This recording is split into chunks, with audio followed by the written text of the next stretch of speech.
사랑제일교회 측의 요구로 코로나19 검사를 미룬 70대 신도의 사연, 이틀 전 단독 보도로 전해드렸죠. 결국 이 신도는 뒤늦게 받은 진단검사에서 양성 판정을 받았습니다. 그런데 의심 증상을 보일 무렵에 전국 각지에서 올라온 다른 교인들과 함께 닷새 동안 합숙을 했던 것으로 드러났습니다.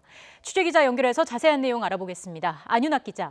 네, 사회부입니다. 네, 사랑제일교회 코로나19 검사 지연 의혹 YTN이 엊그제 보도해드렸는데 해당 신도가 결국 확진 판정을 받았다고요? 네, 그렇습니다. 사랑제일교회 측이 70대 신도에게 코로나19 검사를 받지 말라고 요구한 날은 지난 14일입니다. 이 70대 여성, 교회 측 요구대로 검사를 미루다 가족들의 반발로 이튿날인 15일에야 진단검사를 받았는데요. 결국 양성 확진 판정을 받고 현재 격리치료 중입니다. 앞서 이 여성이 발열, 설사, 근육통 등 의심 증상을 나타낸 날은 12일입니다. 그런데도 교회 측은 몸살 감기약을 사다 먹으라, 선별진료소가 아닌 일반 병원에 가라는 등 코로나19 검사를 사흘 뒤로 미루라고 종용했습니다. 코로나19에 감염됐을 가능성이 컸음에도 주말 도심 집회에 참석한 뒤 검사를 받으라는 식으로 바이러스 확산을 사실상 방치한 셈입니다. 이 환자는 가족들의 만류로 주말 집회엔 참석하지 않았습니다. 네, 사랑제일교회 측이 진단검사를 미루라고 요구한 70대 여성이 일주일 가까이 교회 건물에서 합숙했던 사실도 새롭게 확인됐다고요. 네, 해당 신도는 지난 7일부터 12일까지 5박 6일 동안 사랑제일교회에 머물렀던 것으로 취재 결과 드러났습니다. 이땐 70대 신도가 의심 증상을 보이던 시기입니다.